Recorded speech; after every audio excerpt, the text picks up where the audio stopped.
Now, scores of middle-aged women and some men account for the alarming number of those scammed out of their hard-earned cash by criminals online using AI to create fake images and videos of people who don't even exist. These scammers conned £102 million from British victims last year. And year on year, it was up by a quarter, the number of scams that were out there. Could any of us say, Sue, that we might not be vulnerable to one of these romance scams, I think, in particular, because when your emotions come into play, then sometimes your filter drops, doesn't it? Yeah, I think there's no shame in being, you know, a kind, trusting person. And it's not, I mean, it's easy for us all to jump to that, oh, they're so gullible. But it's not about that, because these crimes, these scammers, that, you know, they are professionals. And they just hack victims' brain chemistry. You know, it's like cult-like. They slowly draw you in. You get a dopamine hit, and then you get an addiction to it. And then, you know, if the thought of losing it, you go through withdrawal. And I just think it can happen to anybody. But I hate it when you see people putting the blame on the victims. Well, the language, I think, is important. We were just saying, Kelly, when you say scammers, it sounds a bit kind of It casual. trivialises it, doesn't it? The criminals. Yes. The really sophisticated criminals. Well, it's a form of grooming, in a sense, especially when it's a slow burn and they build that person's trust.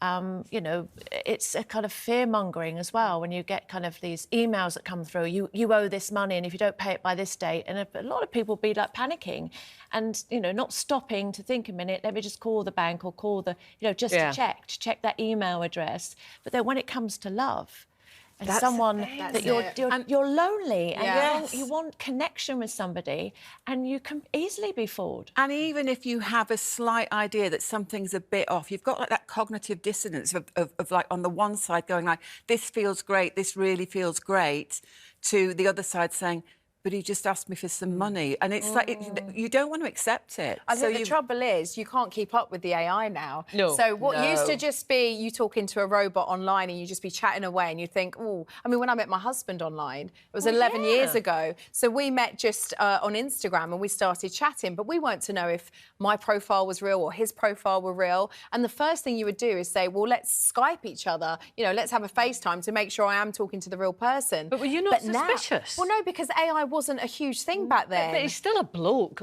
you know, that you met online, isn't he? I mean, you didn't know who he was. Well, no, if someone else popped up that wasn't him, I'd just click it off, wouldn't I? Like, But you must have felt quite confident. I would be more scared not doing it than doing it. Like, the risk is not doing it. Like, it's important that, you know, it's more straight risky away... going down the pub and having a drink, one too many, and meeting some guy. How do you believe they're for real? It now, no, but now it's on... Their intentions. But the videos are so real. So even... My point is, even if you're chatting to someone and you say, I want to see your face, they're creating people...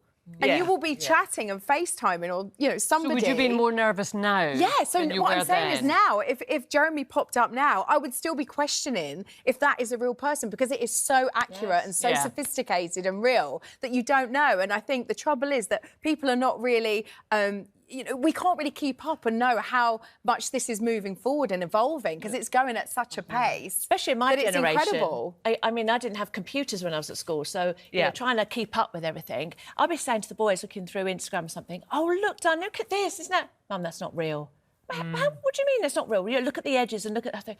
I'm not, you know... You're not looking out for those things. In terms of the amount of money, the sort of nearly half of the amount stolen, it's people between ages 55 and 74 who are affected. So I think there is taking advantage of maybe the fact that they're not so tech-savvy. But to a certain extent, it is a story as old as time, isn't it? In that when you are looking for love or romance or companionship, you can be, you know, your antennae can maybe... I mean, I'm looking at you, Sue, because you get that story from... This, I've got to say, I mean, it's not on the level like this. This is silly. I must have been, what, about 19, and I met this man. I was out with my friends in a bar, and he kept looking over, and I was like, oh, he looks really nice. He was very, very smart, very, very well-dressed, and he came over. And he had a very, very posh English accent, and we had a few drinks. We had a lovely time, and he told me that he worked at the Bourse in Paris, and I was very impressed at that age. And his name was Richard Doddenberg von Falkenheim. Now, that should have been enough, shouldn't it? Anyway. In a pub in Salford, Pub in Salford.